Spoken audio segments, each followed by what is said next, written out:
Okay, we need to go down a little Project 2025 rabbit hole. This is because of what happened at the debate, and it's tied to this Haitian smear campaign aftermath that we've seen ever since the debate. Now, at the crux of this thing is the idea that Trump is backing Project 2025, been part of Kamala's strategy, and it is the truth. Now, Trump has gone out of his way on every occasion to distance himself from this thing. As you know, and as she knows better than anyone, I have nothing to do with Project 2025.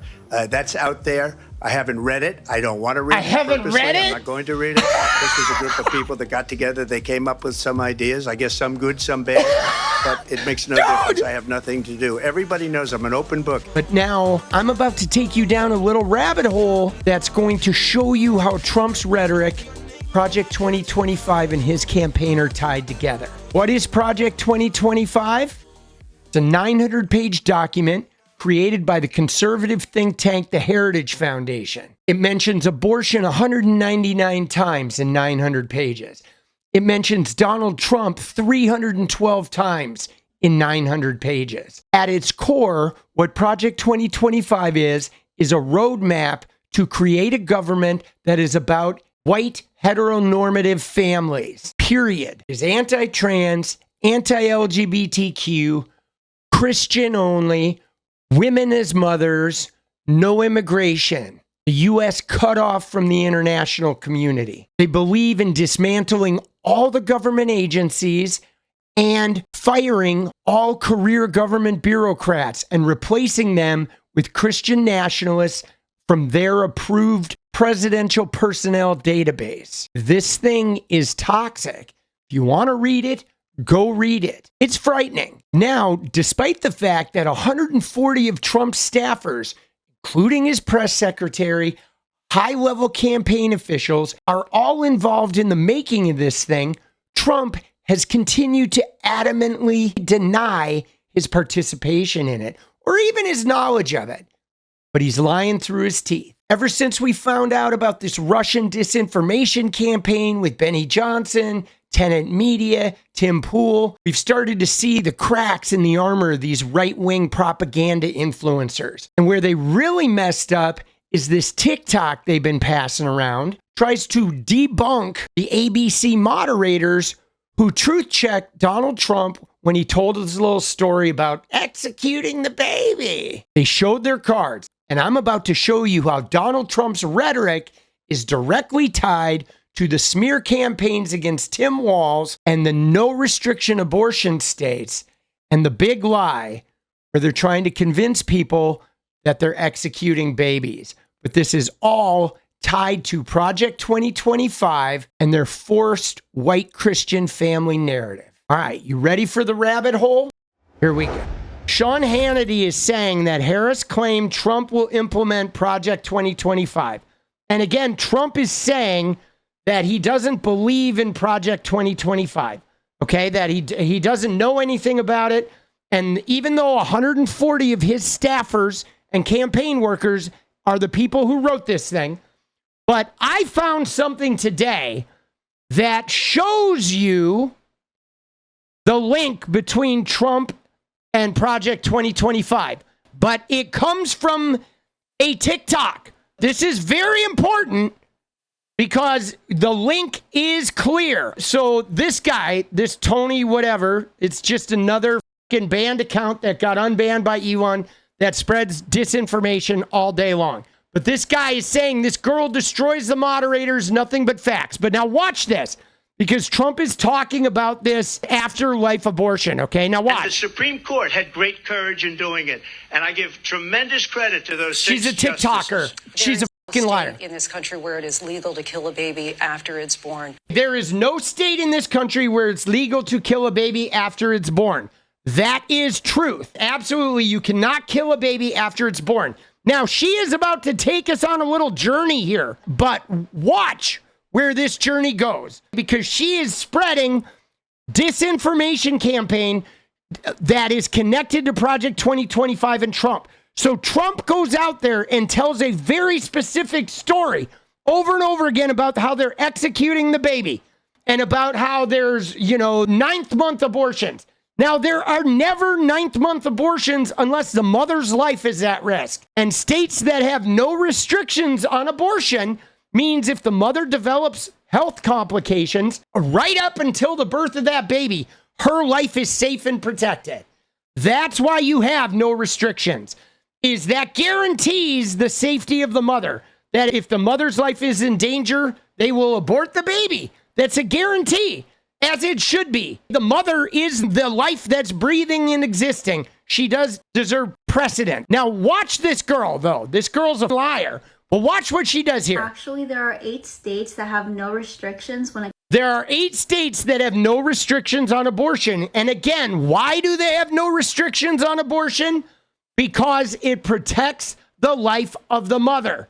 Now, here we go. We're going into the rabbit hole. Now, watch. comes to abortion. And moderator Lindsay is lying to you when she says that no state allows killing a baby after it's born. That is untrue. Every state, it is illegal to murder a born baby, to kill a baby. Yes. Okay, now watch. Tim Walz's state allowed babies born after botched abortions to be left to die. Okay, now, watch this. Okay, she says Tim Walz, she says his state allowed born babies from botched abortions to be left to die. Now look at this, though. Look at this snappy article. And the headline is literally like what she said. The headline says, under Governor Tim Walz, babies born alive in botched abortions were left to die. Then he removed reporting requirements. This was done August 6th. This is written right now. Now look at where it is written. It's on a paper called the Daily Signal. Okay, you see that? The Daily Signal. Now, what is the Daily Signal? Here's where it gets interesting. This is the Daily Signal. Look at that. Border crisis, China, election integrity, right? You see this? It's like, obviously, you can just look at their thing and you know it's a right-wing publication, but it gets better.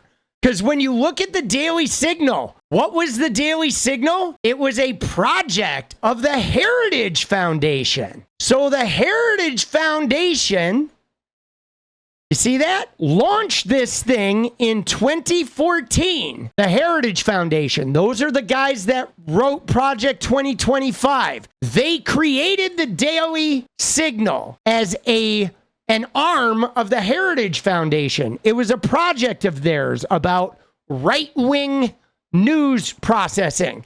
And then in June of this year, they separated it from the Heritage Foundation because now Project 2025 is the thing they want to implement. So for the presidential campaign, they gave it its own board of directors and leadership. But the paper that she is using that's writing this article is a Heritage Foundation created entity. So Project 2025, which mentions abortion, here's our Project 2025 playbook. Let's find abortion, which mentions abortion 199 times. That is created by the Heritage Foundation. That entity that wants to restrict birth control, wants to get rid of IVF, wants a national abortion ban, wants to force birth among women, among other shit, right? Taking away the civil rights of LGBTQ people. They actually want to kick interracial marriage back to the states, right? Ultimately, I think they want segregation. If you read this, that's really what they want. That's what the evangelicals wanted back in the 60s. They didn't want to end segregation. But so Project 2025 creates the Daily Signal. Then Trump is out there parroting one of their talking points about executing the baby. Then the Daily Signal, the newspaper that was created, the media outlet that was created 10 years ago by the Heritage Foundation as a media outlet to practice putting right-wing media out into the world and how to help create these narratives, is writing stories that are now attacking Tim Walz related to that Donald Trump talking point. And now this girl, left to die. That's not just insane, it's absolutely criminal. This girl is now taking that propaganda and trying to sell it on TikTok. But you see what's going on here? Donald Trump is out there parroting the Project 2025 narrative. He is a part of this. He's denying it, but he is literally a part of this. He spews the narrative gets picked up, and then the Heritage Foundation writes stories about it, how this is really happening. Now they're trying to tie it to Tim Walz, and the whole thing, though, is a cluster of propaganda that goes back to the Heritage Foundation, to Kevin Roberts, the guy who's in charge of that, to that guy Chris Rufo, that is from the Manhattan Institute, which is another one of those same entities. Chris Rufo is working with Charlie Kirk to amplify what? The Haitian eating animals stories, which ties into the black people being savages and the anti-immigration, which are also points in Project 2025 about how immigration, people of color are dangerous, and how they ultimately want to kick interracial marriage back to the States. And eventually they would like to have some type of segregation again, which is, I know it sounds crazy, but they've been working on this since the 60s. Isn't that fucking crazy? Like, that shit is nuts, dude. And it's all tied together. And then they're propagandizing this. And I mean, I'm trying to combat it. These people are bullshit artists. That's what we're up against. Dude, Propaganda City.